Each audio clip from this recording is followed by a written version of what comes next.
Hi, I'm Dr. Vonda Wright, and this is Hot for Your Health. Join us for conversations on the bleeding edge of science, health, and culture as we bring you tech innovators, thought leaders, and the movers and shakers who are transforming science fiction into your new health reality.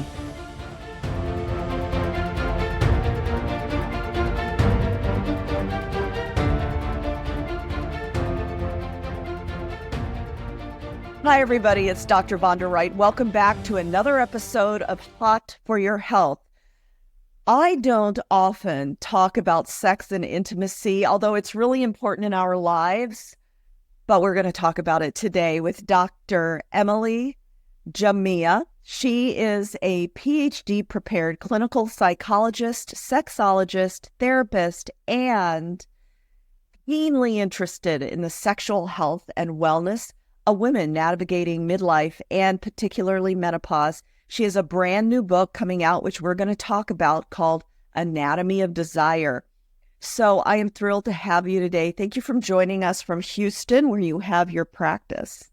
Thank you so much for having me on. I'm thrilled to be here. So give us a little background on your work, other than your credentials, of course, your work. Why did you start being so interested in sexual health and desire? Sure. So I feel like for a lot of people, becoming a therapist or even a sex therapist is kind of a second career for them. That was not the case for me. I was studying psychology as an undergrad and took a human sexuality elective and was instantly hooked. I just found that asking questions about someone's sexuality was such an interesting window into the psyche.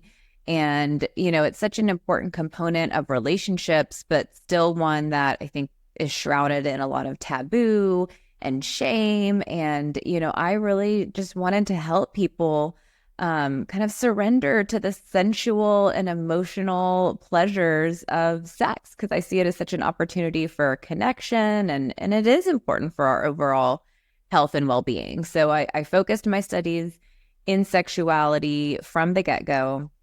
When I finished all of my schooling, I opened up my private practice, and I've been doing this work now for about 15 years. And, I had gotten to a point, let's say 5 years in, where I felt like I could, relatively easily help people overcome things like erectile difficulty. I could help improve desire, help women have orgasms, that sort of thing. But, there were always people coming back kind of wanting more. They wanted more intensity, more passion, and they would say things like, we just want it to feel like it did in the honeymoon phase. And I would have to remind them that that's a very temporary, yes, it's intoxicating, but temporary, mix of neurochemicals and is not sustainable. Or they'd say, we want sex like we see in the movies. And I'd remind them that those are paid actors. But, I knew what they meant. And so I started paying closer attention to the language that my clients were using to describe the sex they wanted. And words like, effortless, and I want the world around me to disappear. I want to lose myself in the moment. Those were kind of the key phrases that stood out. And I realized that they were talking about a flow state. So, for people listening who don't know what a flow state is, it's an older term. It was, coined decades ago by this Hungarian American psychologist named Mihaly Csikszentmihalyi. And he's one of the fathers of positive psychology. And he found that we get into this quote unquote flow state, which is essentially a state of mind when we are engaged in activities in which we experience, complete attention, total focus, absorption, a sense of merger. Time seems to speed up or slow down. It's when we kind of experience that ultimate kind of peak enjoyment. So think of your friend who's addicted to the runner's high, or a surfer who's at one with the wave. And I'm like, well, yeah, like that makes sense. Of course, that's what people want to experience during sex. And so very evidence-based, I turned to the literature to see what I could find, and there was nothing out there. And I was shocked. So I initiated my own research study and collected some really interesting data. And that kind of got the ball rolling for what, ultimately turned into this book. Well, that's fascinating because, of course, and I'm an orthopedic sports doctor, and so peak performance is a key element of not only my work in the operating room, but the work of the people I care for, being pro athletes. And we talk about exactly what you just said, the flow state of, I don't hear the radio in the room anymore. I don't hear the chatter behind me. It's what my hands are doing 18 inches in front of me is where I am in the world. I have never heard it applied to human sexuality. And I think that's such an interesting and novel approach to it. How do people know that they need something like what you offer, other than all they remember is the 18-year-olds or whatever age people were, or all they remember is exactly like you said, the unrealistic expectations set before us by society, and yet they know they have someone in front of them that they care for? Yeah. Do they even know it's flow state they're looking for? Or is that part of your education? Well, I don't think I don't think many people realize that that's what they're wanting and that's what they're looking for. And it wasn't a part of my education. I mean, I had learned, being a psychology major, of course, I had learned about flow state, but never applied to sexuality. And like I said, there was nothing in the literature, which is why I initiated the research study. But it became very apparent to me, and this is backed up in research, that feeling sexually satisfied and fulfilled is a really important predictor of, mental health, physical health, relationship well-being. People who are sexually satisfied have lower rates of depression and anxiety. And it's a really strong predictor of relationship satisfaction, even more so than relationship satisfaction being a predictor of healthy sex. So it's one of those things, like when sex is going well in a relationship, I think it accounts for like 25% of happiness. When it's going poorly, it can account for like 75% of dissatisfaction. And so it is important for couples to sustain a strong sexual connection.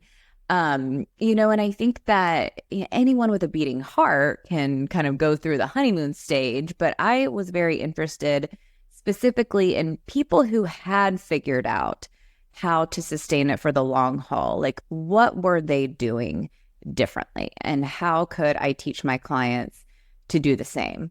Because by and large, issues around desire remain one of the most common yet complex issues that sex therapists treat. And, a lot of the therapeutic approaches focus on things like improving communication and relationship health and improving the quality of the interaction. Obviously, that's important. If the sex isn't good, of course, you're not going to want to have it, or working through the trauma. And I found that could get people to a point.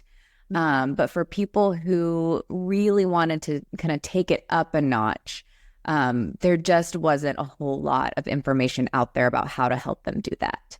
And, what I think is so great about flow state science is, most people can think of something in their life that puts them into a flow state. And, we know from flow state research that humans are hardwired. Everyone has the potential to get into a flow state. So it's a matter of transferring that information and those skills into sex. And that's what I think makes this so exciting, because it's a very, teachable, applicable approach for people. And it's, we've gotten really great results using it. So I think it's super exciting. Well, I want to dive deeper and talk about the 5 ways you outline in your book. But it occurs to me, as we're talking about flow state and applying it to human sexuality, that most athletes or most surgeons, when we get into flow state, it's a very almost selfish thing. I am in flow state, but my surgical tech may not be. They're still working. Sure. The quarterback may be stepping back into the pocket in flow state, but the right tackle is still preventing mayhem.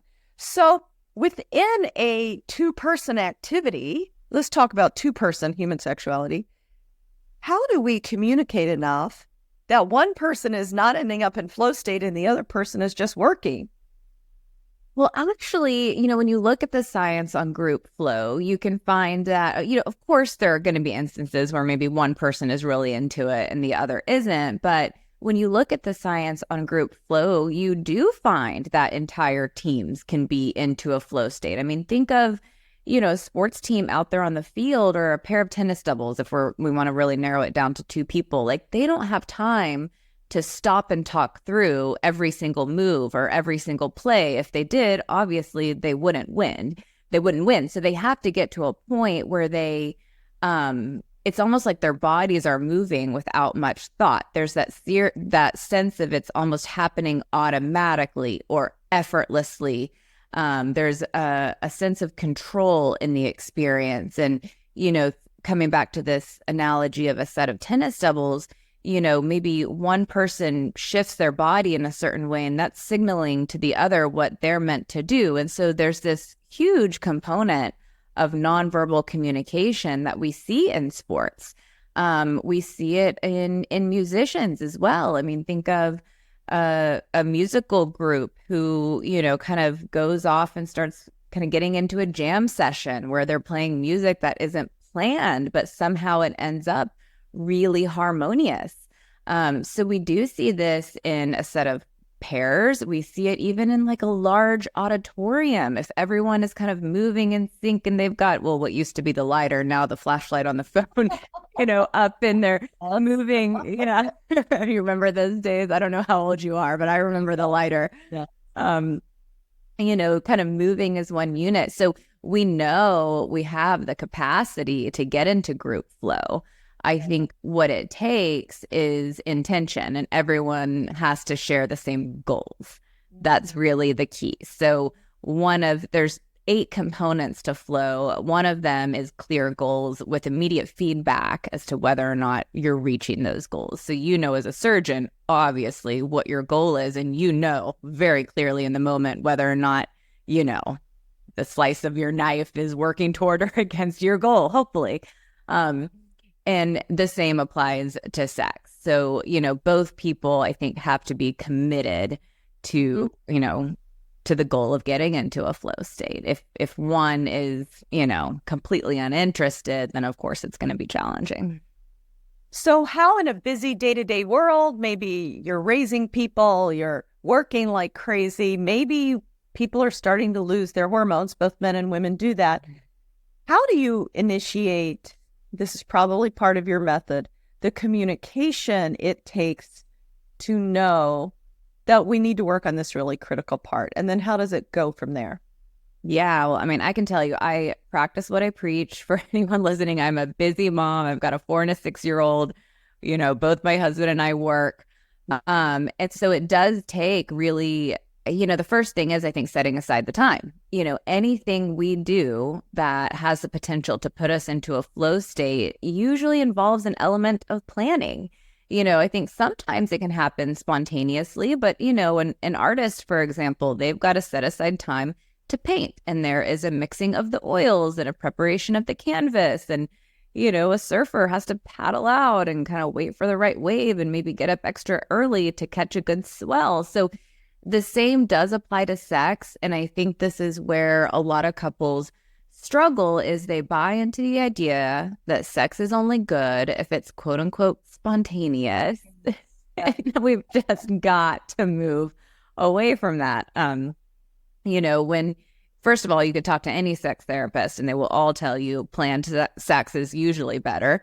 And what I remind people is, just because you plan when you're going to connect sexually doesn't mean you have to plan every single thing you do when you're sexual. There's still wiggle room for some, interesting element of surprise or spontaneity within the time you carve out from one another. Again, that's not to say you can't have flow state sex sometimes just, without planning it. But for the average busy couple raising tiny humans, yeah, planning it is going to be, your best friend.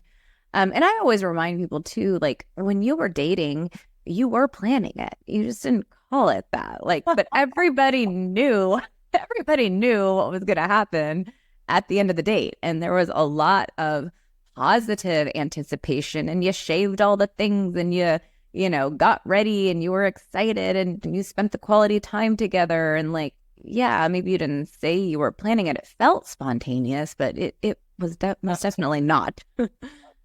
Yeah. So, in the Anatomy of the Desire, which is coming out in the next week or so, you say there are 5 secrets to create community, cultivate passion. Just give us an outline of what we'll read. Sure. So, when I did this research, I, interviewed people. I gave them a sexual satisfaction questionnaire and a flow state questionnaire. And then I called up the people who got the highest scores, people who were super satisfied, who were getting into flow state. And I had really long conversations with them about how they did it so that I could, help teach the world. And there were these 5 secrets, or I should say at the time I called them themes, 5 themes that emerged. To sell books, you have to call it secret. But there were these 5 themes that emerged, and they were sensuality, curiosity, adaptability, vulnerability, and attunement. And I found that people who, for example, were, well, let me back up. I titled the book Anatomy of Desire because when I looked at these themes, I thought, okay, if sensuality is the body, curiosity is the mind, adaptability is kind of the spirit, if you will, not in like a religious sense, but just, kind of our essence. Vulnerability is the heart. And attunement is how all of those qualities connect with another in a relationship. And so I think that's kind of those are the key components, I think, that make up really, healthy desire and ultimately sexual satisfaction. And then I kind of weave through those secrets, the science of flow. Well, I love that it's all backed by science because sometimes, at least maybe this is my perception, we think of it, of sexuality or sexual acts as genetically predisposed, perpetuation of the species. We don't think that there's actually a lot of knowledge behind it that you have elucidated, or maybe I'm thinking that we all think it's just a spontaneous thing, that there's no thought rhyme or reason rhyme or reason. It just, we're born to procreate, which, yeah. Interesting. Well, let's talk a little bit about the special category. I mean, come on. It's easy when we're young, right? Like so many things in our lives.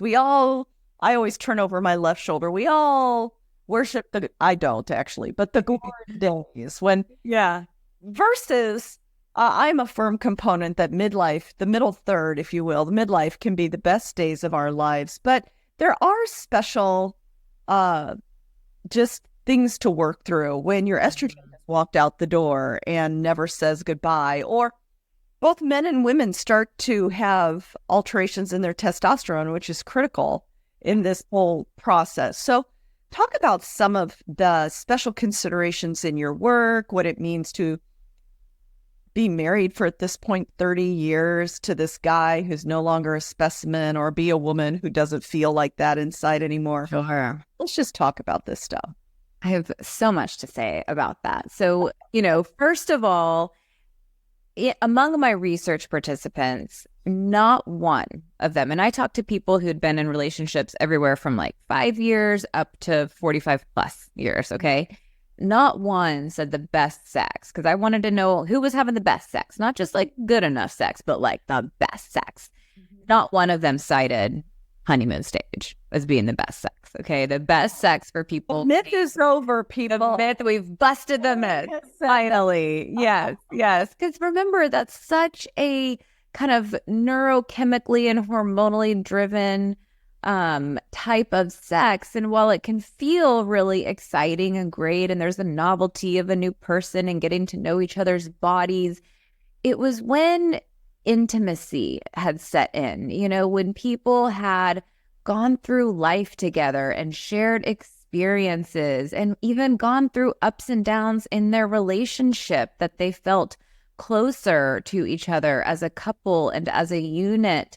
That sex felt a lot kind of deeper. And, back to what you were saying before about, sex for procreation. And yes, there's a little bit of that drive to propagate the species, obviously, but, humans have sex for all kinds of reasons. Even dolphins have sex for reasons more than procreation, chimpanzees. So yes, the more evolved species have sex for all kinds of reasons.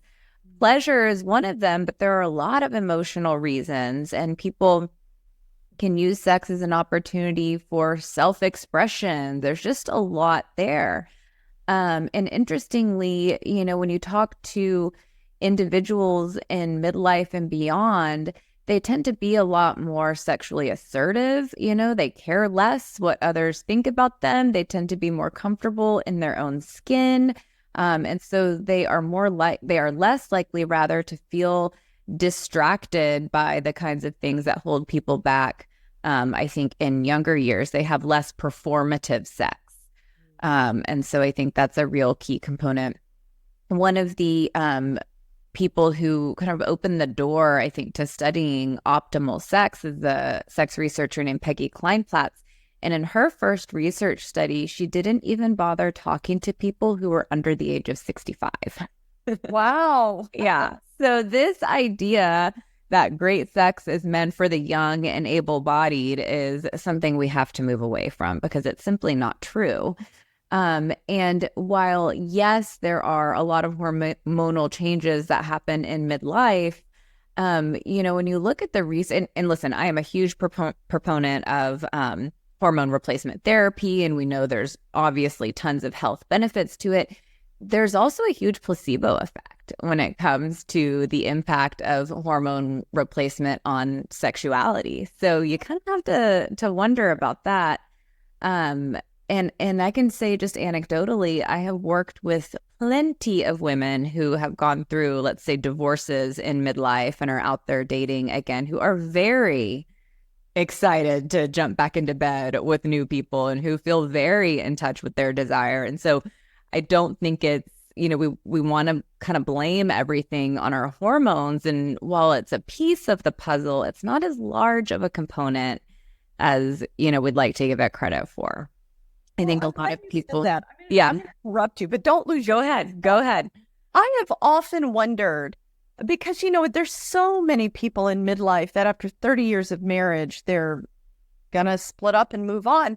And then when they begin dating again, all of a sudden, the mundane, humdrum, we never had sex anymore, are now two people on the hunt. And I think, how can it switch like that? I know. People. So it can't just be the biology. It has to be those other things you're talking about, right? Absolutely. That's exactly my point. And so I kind of talk to people, okay, if you're going to put the energy into it to find a new partner, at least let's talk about how to put the energy into it in your primary relationship, assuming there's no other, major deal breakers or something going on. But yes, I think one of the biggest killers to, or one of the biggest components to sexual disconnect is that couples become very complacent. They just get lazy. They take each other for granted. They stop trying. And then, as soon as they break up and get back out in the dating world, it's like suddenly they are bringing their A game. And it's like, wouldn't it have been a little easier to bring your A game to someone who you already love and trust, So yeah, I couldn't agree more. So how do two people who have identified, or maybe one person, let's say one person in the relationship has identified, okay, I know there can be more. I've heard Dr. Emily on a podcast. What are the first steps in communicating that to an unaware partner? Because if you just walk into a room and say, we can do better, that might not go over so well. Right. Communication steps to introduce, let's have some counseling. Let's read this book. Sure. So I think a good first step is to be curious about what their experience is, So I usually encourage people to start by asking questions rather than coming in with a to-do list, So I think when you are kind of out for a walk with your partner or you're driving, this is the same advice I give to parents talking to kids about sex, but it's because having a conversation about sex can feel kind of threatening, even among two adults. And so, let's say you're out for a walk, you can start by saying, hey, just wonder, like, how do you feel about our sex life? It's something we haven't really checked in on in a while or talked much about. And I don't know if you've been giving things some thought at all, but I just wonder, how you feel about it. And I remind people, the sex we have in the early days is going to be different than the sex we have, through every season of life. And so relationships are living, breathing organisms. As humans, we evolve, our preferences change. And so I think it's good to periodically kind of check in, just, hey, is there anything, different now about you or about us as it relates to our sex life that you think we should talk about, just to see where they're coming from. And they may say, you know what, I haven't really thought about that. Let me give it some thought. Or actually, yes, I'm so glad you asked. I've been thinking this thing, but I was too afraid to bring it up to you. Or they may say, no, I've been happy with the way things are, but I would love to hear what made you ask that question. And so I just think beginning with questions it tends to be a bit of a softer approach to having these conversations, because they're hard conversations to have. Look, talking about sex can be very unsexy. And, people always ask, like, how do I do it without it feeling awkward? And my answer to them is you don't. Like, it's just you push through the awkwardness and you accept it for what it is and do it anyway. Well, and I'm glad you said that, because it's not always going to be an hour and a half conversation the first time you bring it up. It may be exactly what you said. You're like, I don't know. Let me think about it for 10 minutes. Yeah. Right? Because I just didn't want people to be discouraged and getting up the courage to have this conversation. Right. And it right. And be one sentence conversation. And it's okay to say, look, I've been really nervous to bring this up. I kind of feel uncomfortable, and put the feelings out there. It's not like you have to come in like with 100% confidence to talk about something that you haven't talked about in a long time. So I think starting off with saying, look, I heard this on a podcast and I realized we never really talk much about our sex life, and I feel super nervous bringing it up to you, but I hope that because we love each other and we're committed to one another, that, we can create a safe space to share some thoughts and feelings. And, the fact is, yes, the quality of our sexual interaction is one of the biggest predictors of desire. And so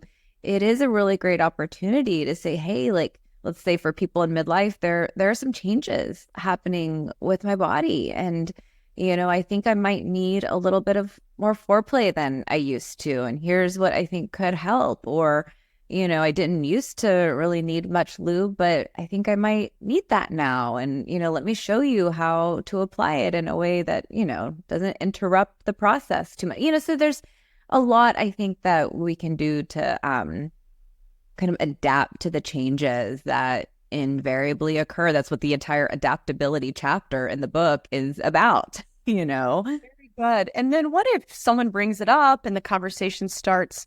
I have two questions. How many times in your practice have people been surprised at what their partner said? They're like, oh my God, I had no idea.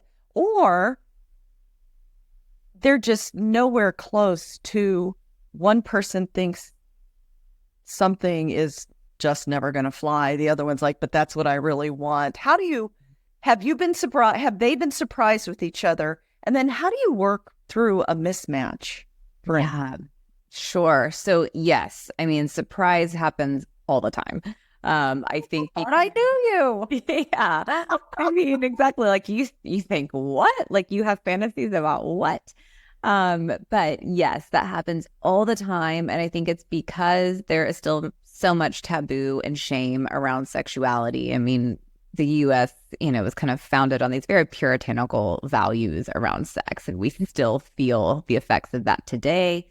But I always just come back to the research. So it's not just you like, hey, read this study recently on sexual fantasies. And did you know that like the majority of people are having fantasies about like things like gender bending and like, rough sex? And like, I was really surprised because I always thought that my fantasy was maybe a little unusual or abnormal, but according to this research I just read, like, I guess it's not. And I was always scared to share it with you, but maybe we should talk about that, So like, just come back to like a friend you talk to or what the research said so that it maybe feels less like it's coming out of the blue.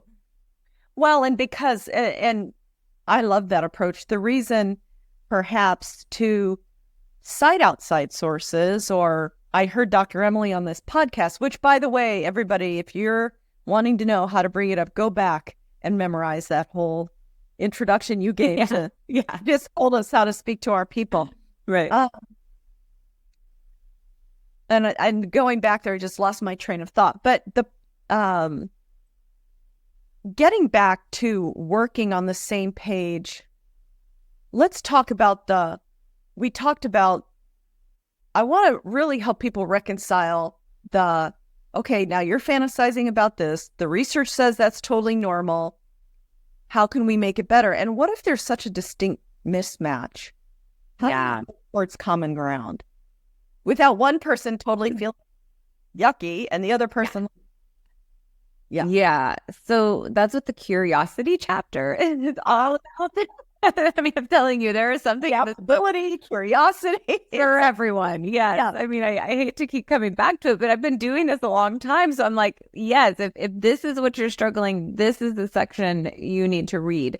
And I have tools in there for being curious and challenging your automatic feelings and thoughts, because we don't really spend a whole lot of time kind of thinking critically about some of the sexual values, ideas, and beliefs that we have internalized that have been put there, from society, culture, family of origin, religious upbringing that we had.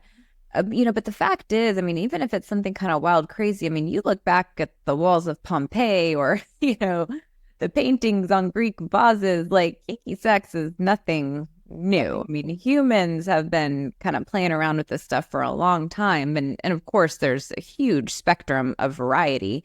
But back to your question, I think it's important if we or our partner has a really strong automatic negative reaction, that we take a beat and say, okay, what feeling just came up for me? And then what thought do I have associated or attached to that feeling? And if I take a further step back, like, what evidence do I have that really supports this thought versus what evidence do I have that maybe refutes this thought? And then, taking a look at this evidence, like, can I at least come up with a bit more of a balanced or alternative thought? And if so, how does that change my feelings?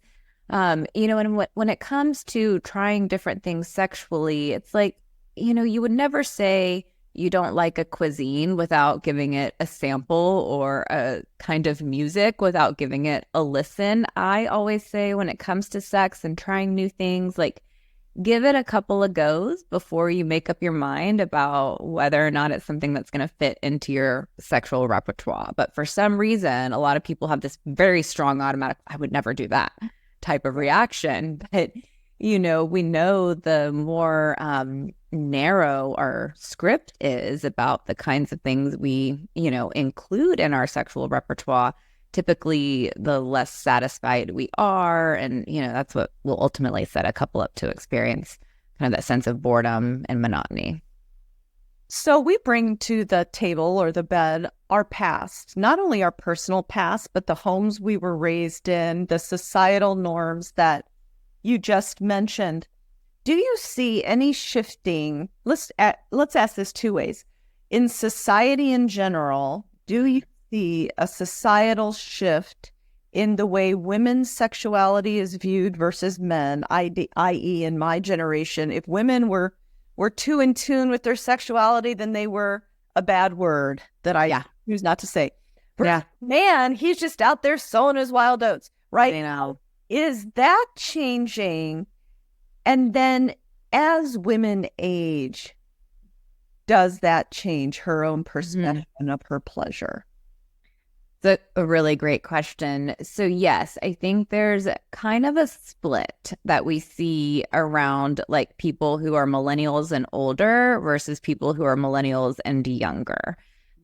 So millennials and older, women in that bracket do significantly more so than men tend to hold kind of more rigid views about their sexuality, tend to feel more inhibited, less open to exploration and trying new things, more likely to feel, like there's something wrong with them if they are super in touch with their sexuality or if they want to have a lot of sex.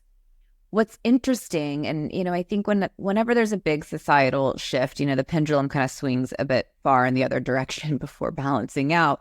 But what we're seeing in the younger generation is that despite having the most expansive views on things like sex and gender and orientation than ever before, at least in recent years, what they're wanting is romance and connection. And like they're actually the ones, despite saying like anything goes and they're super kink positive, and that's great that they think and feel that, I think, but many of them have never even had a serious relationship. So all that to be said, I think that older generations are struggling to kind of fully embrace the full spectrum of sexuality. And I think younger generations are struggling to fully embrace, relational intimacy. And so I think we have a lot to learn from each other. Ironic, isn't it? Well, so then when our younger than millennial children, I have children that age, finally do get into a committed or whatever relationship, because they don't carry with them some of the prohibitions, maybe they're going to have some great sex. Yeah. Oh, yes. And that's what I'm like, that is my mission in life. Like, let me teach, millennials and older how to release these inhibitions and fully surrender, to the pleasures of sex and see it not just as a juxtaposition of body parts, but as an opportunity for love and connection and self-expression. And, to the younger ones, I'm like, let me teach them about love and intimacy and what it takes to actually roll up your sleeves and work on your relationship rather than just swiping again to find a new partner. So yes, I have my work cut out for me. And you know what I think? I think it starts younger than post-college, and the reason I say that is, recognizing my age, the generation I was raised in, and the ideas that I brought with me. When I had our youngest daughter, I was really careful in all stages of her raising to name body parts by their names. Mm-hmm. Never, and I don't know that I was perfect in this, but used language that would imply any kind of the horrible body shaming that has taken place generationally. Yeah. That she approached, upper ages, that kind of baggage wouldn't have to be carried along. And I don't know, I'm an orthopedic surgeon, not a PhD psychologist, but I think you did it right. You did it right. Beliefs matter, words matter. Yeah. Yeah, right. Am I right? Yes. I can officially give you a gold star. Yes. Oh my gosh, for sure. I mean, I've tried to do this all along, but if we're just starting, how young can we, for the parents in the room, right? If we want our children to grow up to have healthy relationships, feeling completely non weirded out by our own bodies, when does that start? From diapers on. Yeah, I've got a 4 and a 6-year-old. I've got a son and a daughter. And like you, yes, they have always known the anatomically correct names for their body parts. When they started asking about where babies come from, you have the conversation. It's not a one-time conversation. It's an ongoing conversation, and you just modify it to be age appropriate, So like when my daughter started asking when she was around 4, because I was pregnant with her brother, I had just had him, I said, well, your dad has parts inside of him and I have parts inside of me, and those parts can actually come together. inside of my uterus, which is this body part that only girls and women have. And that's where the baby grows and, forms. And then when it's ready to come out, it comes out through the vagina, which has been the vulva and, usually at the hospital. And, so I explained everything when she was born. And they're just kind of like, okay, it's like, it's still, yeah, but here's the thing. It's still a very abstract idea for them at that age, but I was honest with her and I talked about it with her very confidently. And so she knows that she can come to me with more questions. And she has, now she's 6 and there's more questions. And what is a period, Mom? And, and I've had those conversations with her because, we don't really hide that kind of stuff. So yes, I think it's not a one-time conversation. It's an ongoing conversation.